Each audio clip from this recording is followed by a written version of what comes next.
నమస్తే welcome to V3 news లక్ష్యం సమాజయితం నేను మానస ముందుగా హెడ్లైన్స్ చూద్దాం పార్టీ ఎంపీలతో CM Jaganmohan Reddy video conference రాష్ట్ర ప్రయోజనాలపై దిశానిర్దేశం చేసిన సీఎం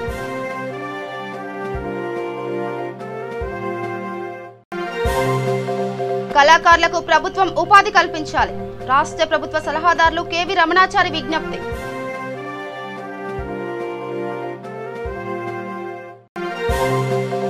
బాజ్పల్లి పోలీస్ స్టేషన్ పరిధిలో దారుణం దొంగ అనుకొని వలస కార్మికుడిపై దాడి బాధితుడు మృతి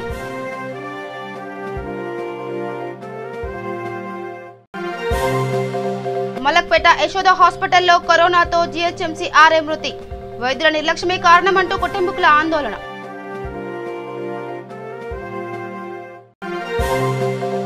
నెల్లూరు జిల్లా సబ్ కలెక్టర్ కార్యాలయంలో గూడూరు ఎమ్మెల్యే సమావేశం కరోనా చికిత్సపై సిబ్బందిపై సూచనలు చేసిన వరప్రసాదరావు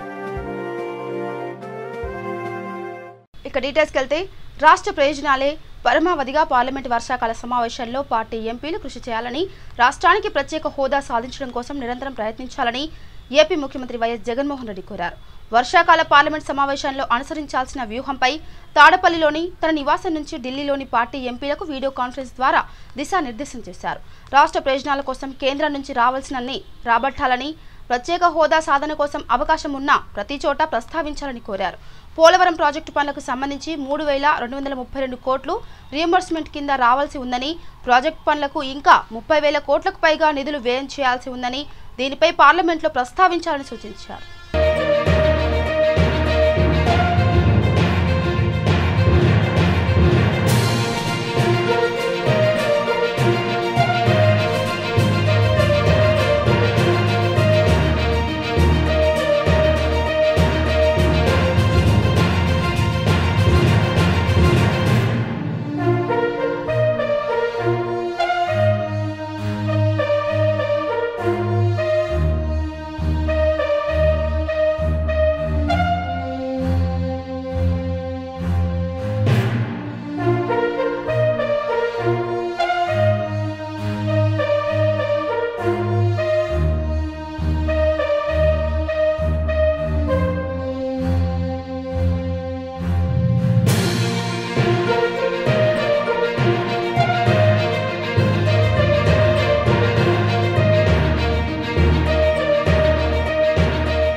ఇక కళాకారులకు ఆర్థిక సహాయం చేసే కంటే ప్రత్యామ్నాయంగా ప్రభుత్వాలు ప్రదర్శనలు ఇచ్చే విధంగా ఉపాధి కల్పించాలని రాష్ట్ర ప్రభుత్వ సలహాదారులు కేవి రమణాచారి అన్నారు జానపద కళాకారుల సంఘం ఆధ్వర్యంలో బోనాల కళాకారులకు రమణాచారి హైదరాబాద్ మాసప్ ట్యాంక్లోని ఆయన నివాసంలో నిత్యావసర సరుకులను పంపిణీ చేశారు లాక్డౌన్ కారణంగా ఉపాధి లేక కళాకారులు తీవ్ర ఇబ్బందులు పడుతున్నారని ఆయన ఆవేదన వ్యక్తం చేశారు రాష్ట్ర వ్యాప్తంగా ఉన్న 30,000 జానపద కళాకారులకు విడతల వారీగా నిత్యావసర సరుకులను అందజేస్తామని రమణాచారి తెలిపారు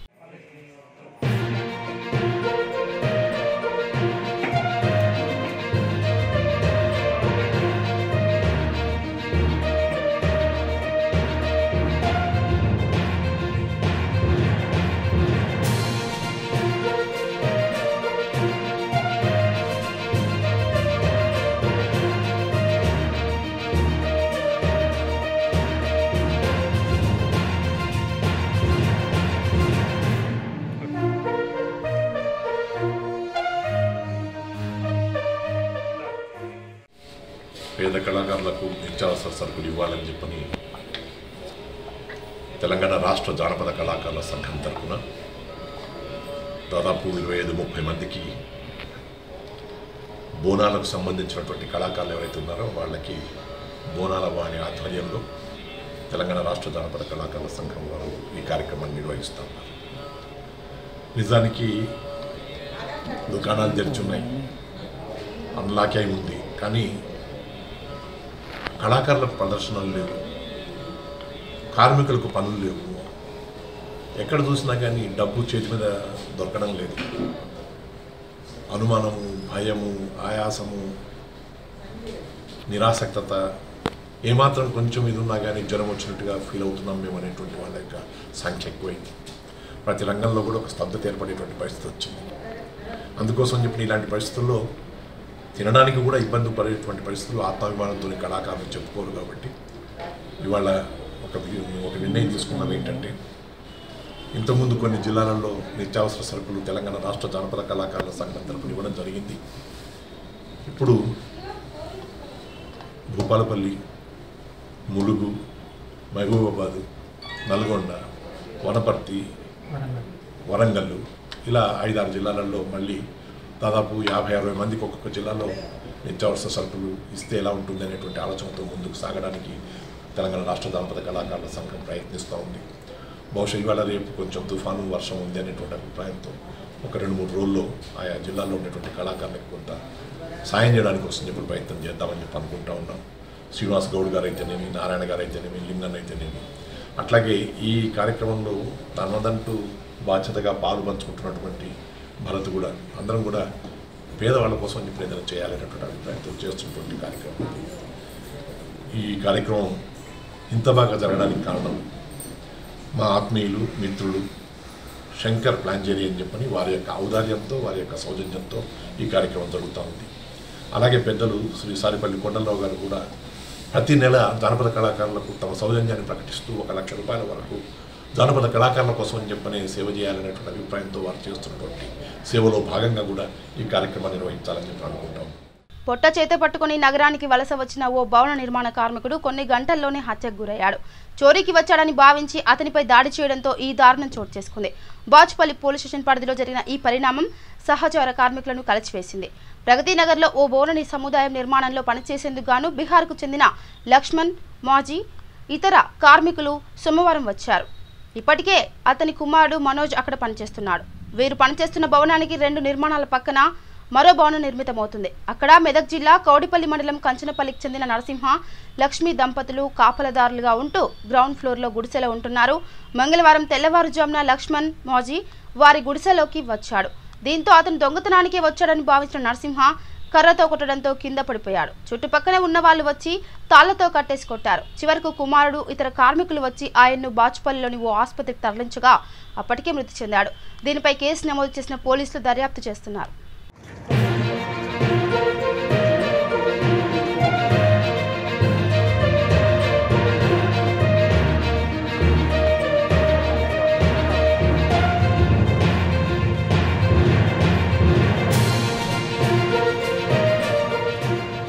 ఇక మలక్పేట యశోద హాస్పిటల్ వద్ద ఉద్రిక్తత చోటు చేసుకుంది. జిహెచ్ఎంసీ ఆర్ఐగా విధులు నిర్వర్తిస్తున్న జంగయ్య 15 రోజుల క్రితం కరోనాతో యశోద హాస్పిటల్లో చేరాడు. కరోనాకు చికిత్స తీసుకుంటూ జంగయ్య మృత్యువాత పడ్డారు. చికిత్స చేస్తున్నామని చెప్పి రోజుకు 1 లక్ష చొప్పున 15 లక్షలు వసూలు చేశారని, పేషెంట్ను చూపించకుండా చివరికి చనిపోయాడని చెప్తున్నారని బాధిత కుటుంబీకులు ఆందోళనకు దిగారు. ఆగ్రహం చెందిన కుటుంబ సభ్యులు హాస్పిటల్పై దాడి చేశారు. దీంతో ఆసుపత్రి అద్దాలు ధ్వంసమయ్యాయి. బాధితులకు మద్దతుగా బీజేపీ నాయకులు ఆసుపత్రి వద్ద ఆందోళన చేపట్టారు.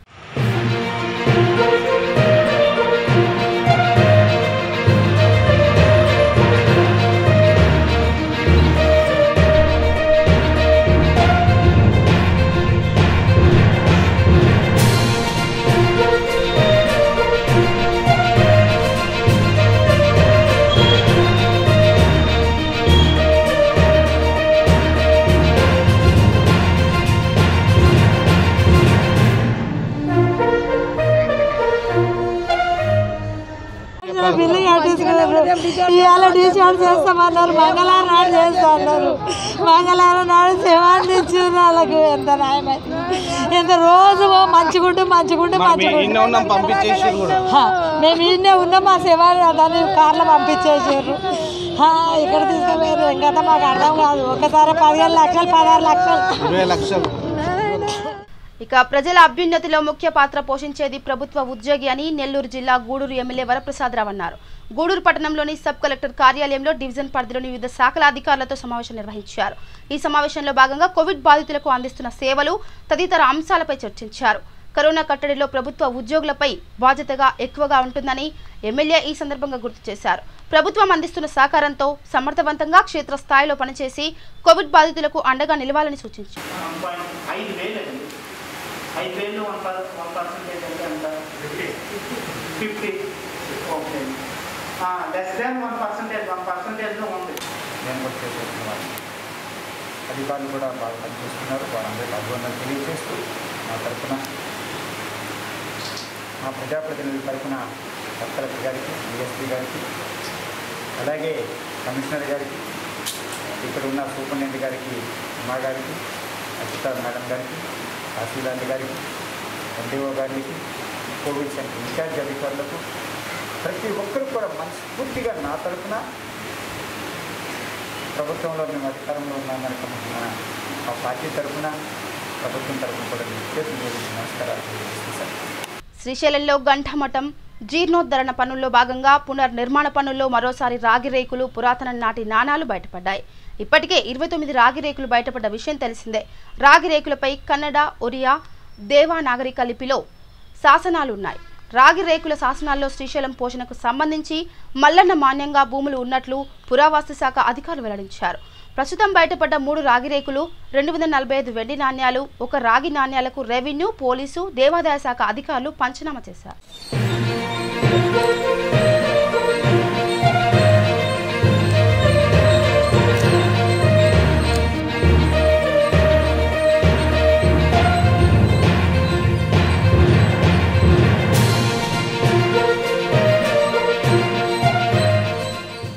బీజేపీ రాష్ట్ర అధ్యక్షులు బండి సంజయ్పై సోషల్ మీడియాలో అసభ్య కామెంట్స్ చేస్తున్న వ్యక్తులపై చర్యలు తీసుకోవాలని రాచకొండ సైబర్ క్రైమ్ పోలీస్ స్టేషన్లో బీజేపీ రాష్ట్ర కిసాన్ మోర్చా ప్రధాన కార్యదర్శి శంకర్రెడ్డి ఫిర్యాదు చేశారు. ఈ నెల 9వ తేదీ నుండి ఫేస్బుక్లో అసభ్య పదాలతో పోస్టులు పెట్టి సంజయ్ని వ్యక్తిగతంగా అవమానపరుస్తున్నారని ఆయన ఫిర్యాదులో పేర్కొన్నారు. అలాగే హిందువుల మనోభావాలను దెబ్బతీసేలా పోస్టులు పెట్టిన వారిపై చట్టరీత్యా చర్యలు తీసుకొని కఠినంగా శిక్షించాలని విజ్ఞప్తి చేశారు.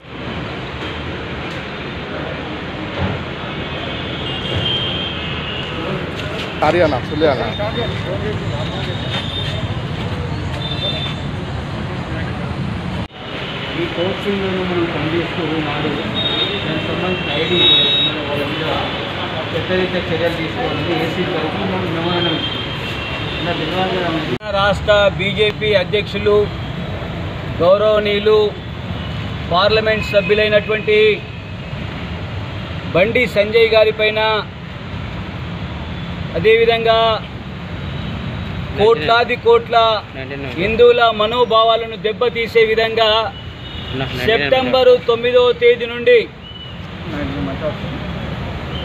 సోషల్ మీడియాలో ప్రధానంగా ఫేస్బుక్ ద్వారా ఒక పేజ్ని క్రియేట్ చేసి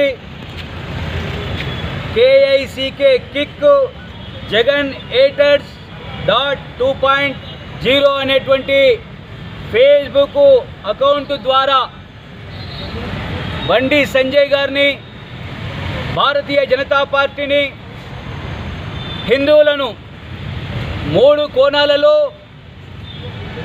మాటలతో చెప్పలేనటువంటి బూతు మాటల ద్వారా, అసభ్య పదజాలముతో బండి సంజయ్ గారిని, వారి కుటుంబాన్ని, భారతీయ జనతా పార్టీని, హిందువులను,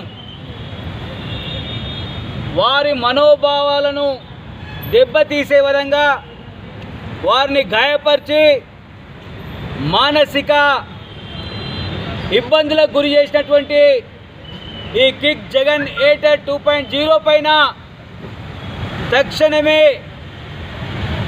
అరెస్టు చేసి చర్యలు తీసుకోవాలని చెప్పి భారతీయ జనతా పార్టీగా మేము ఈనాడు Cyberabad Rachakonda cyber crime ACP కార్యాలయంలో ఫిర్యాదు చేయడం జరిగింది.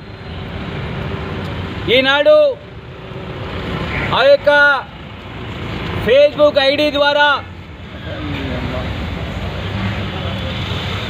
బూతు మాటలే కాకుండా, అసభ్య పదజాలే కాకుండా, ఒక మతతత్వాన్ని రెచ్చగొట్టే విధంగా కూడా వాళ్ళ యొక్క మాటలు ఈ ఫేస్బుక్లో కనపడ్డాయి.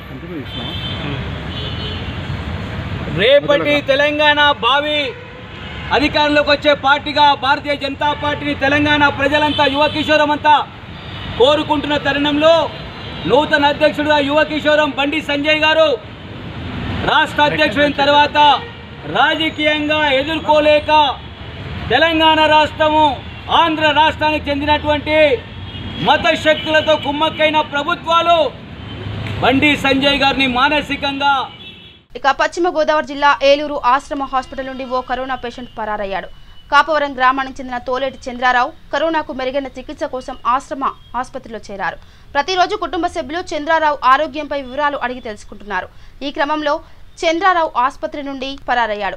5 రోజులుగా చంద్రారావు కనిపించడం లేదని, ఆసుపత్రి యాజమాన్యం సరైన సమాచారం ఇవ్వడం లేదని కుటుంబీకులు ఆవేదన వ్యక్తం చేస్తున్నారు. దీనిపై స్పందించిన స్థానిక MLA Nimmala Rama Naidu, MLC అంగెల Rammohan Rao Palakollu police స్టేషన్లో ఫిర్యాదు చేశారు.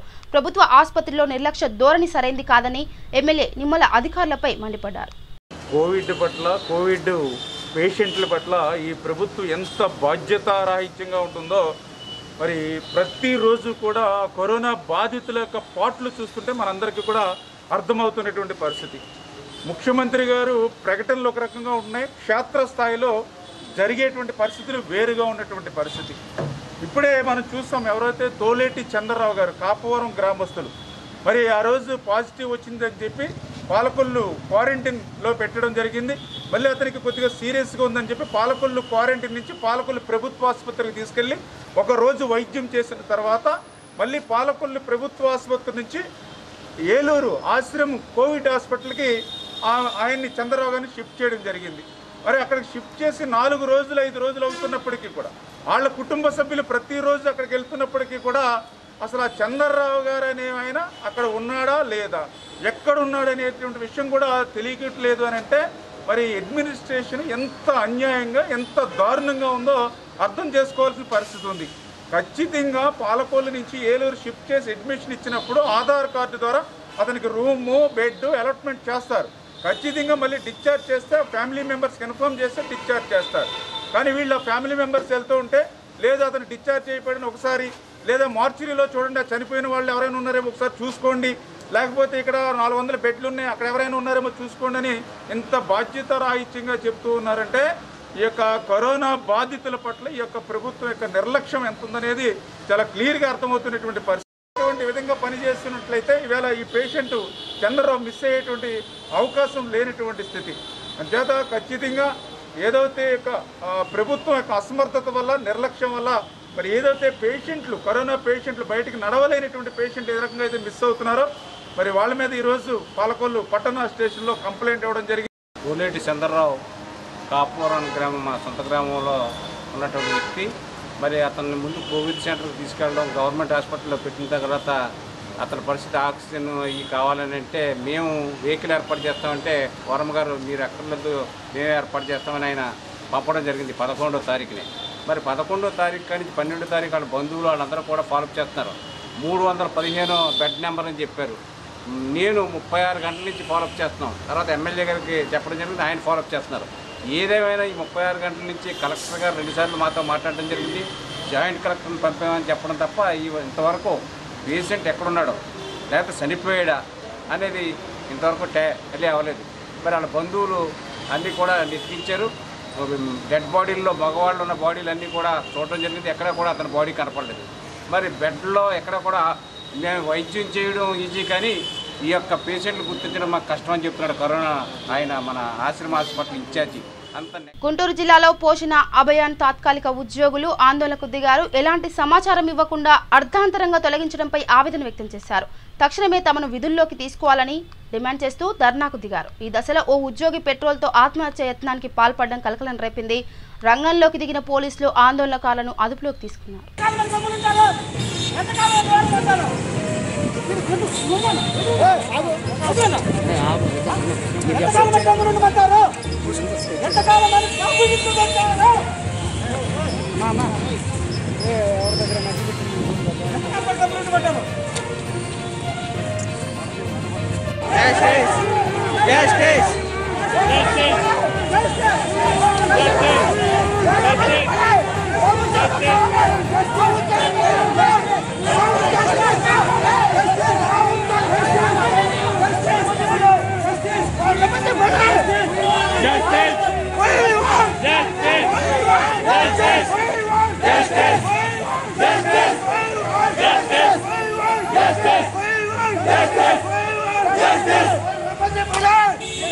ఇక తమకు యాజమాన్యం తక్కువ కమిషన్ ఇస్తుందంటూ మాదాపూర్ పోలీస్ స్టేషన్ ఎదురుగా స్విగ్గీ డెలివరీ బాయ్స్ ఆందోళనకు దిగారు.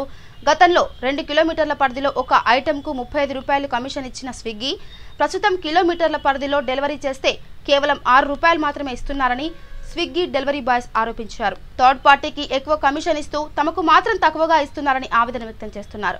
తమని మోసం చేస్తున్న స్విగ్గీ కంపెనీపై చర్యలు తీసుకోవాలని మాదాపూర్ పోలీస్ స్టేషన్లో ఫిర్యాదు చేశారు.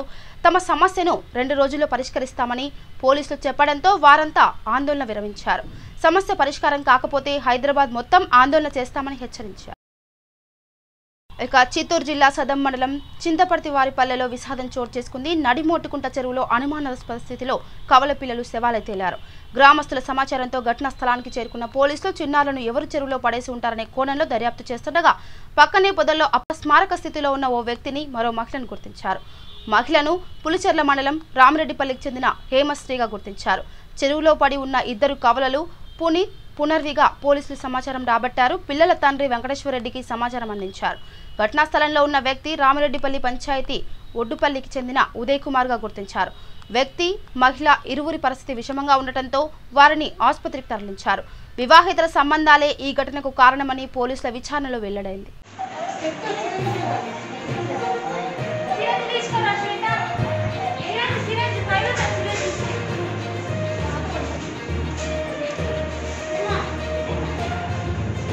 మీడియా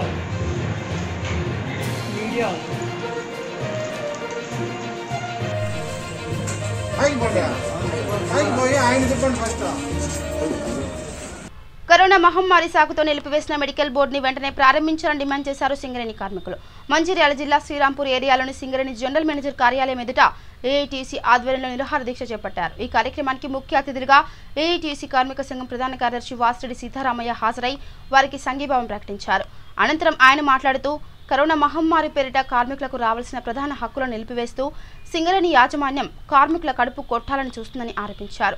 అలాగే 2019-20లో కంపెనీకి వచ్చిన లాభాల వాటాను వెంటనే ప్రకటించాలని, మార్చి నెలలో కార్మికులు జీతాల నుండి కోత విధించిన 50% వెంటనే చెల్లించాలని డిమాండ్ చేశారు.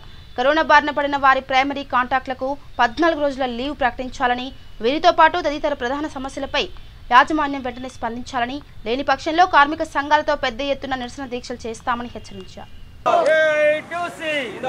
పెండింగ్ సమస్యలు వెంటనే కార్మికులకు లాభాల వాటా వెంటనే కార్మికుల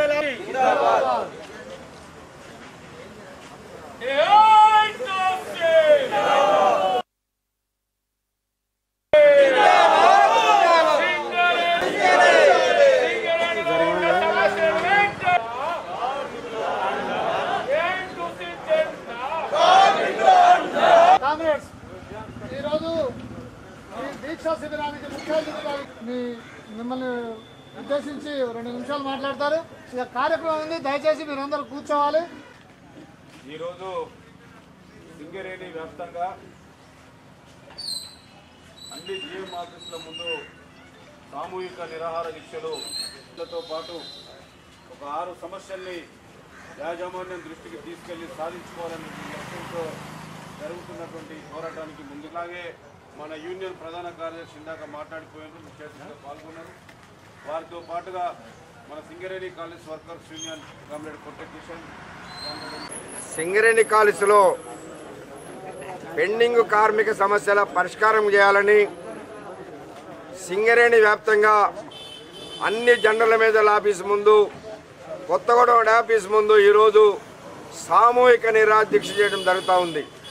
ప్రధానంగా సింగరేణి కంపెనీకి వచ్చిన లాభాలలో ఈ సంవత్సరం కార్మికులకి 35% వాటా చెల్లించాలని, మార్చి నెలలో కట్టిన జీతాలు వెంటనే పేమెంట్ చేయాలని, మెడికల్ బోర్డు వెంటనే నిర్వహించాలి.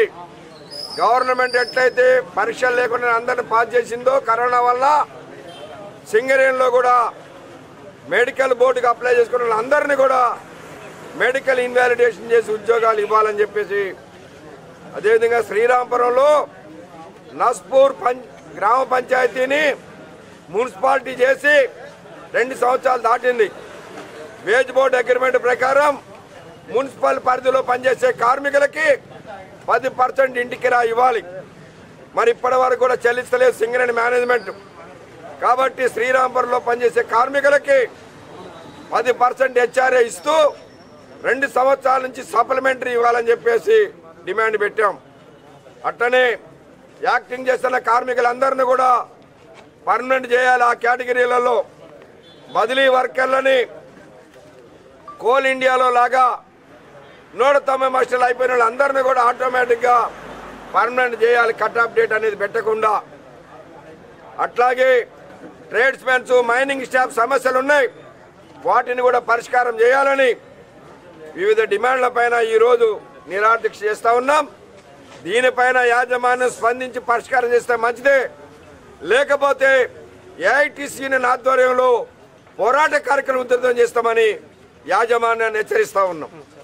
ఇక బులెటిన్ ముగించే ముందు హెడ్లైన్స్ మరోసారి. పార్టీ ఎంపీలతో CM Jaganmohan Reddy video conference, రాష్ట్ర ప్రయోజనాలపై దిశానిర్దేశం చేసిన సీఎం.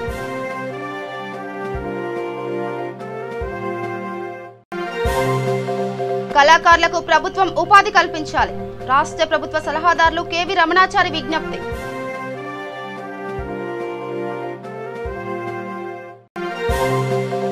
బాజ్పల్లి పోలీస్ స్టేషన్ పరిధిలో దారుణం, దొంగ అనుకోని వలస కార్మికుడిపై దాడి, బాధితుడు మృతి.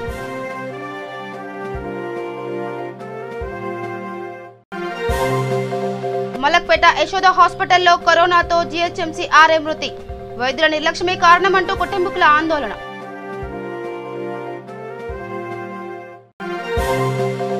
నెల్లూరు జిల్లా సబ్ కలెక్టర్ కార్యాలయంలో గూడూరు ఎమ్మెల్యే సమావేశం, కరోనా చికిత్సపై సిబ్బందిపై సూచనలు చేసిన వరప్రసాదరావు. ఇవి bulletin updates. Keep watching V3 news. లక్ష్యం సమాజైతే. నమస్కారం.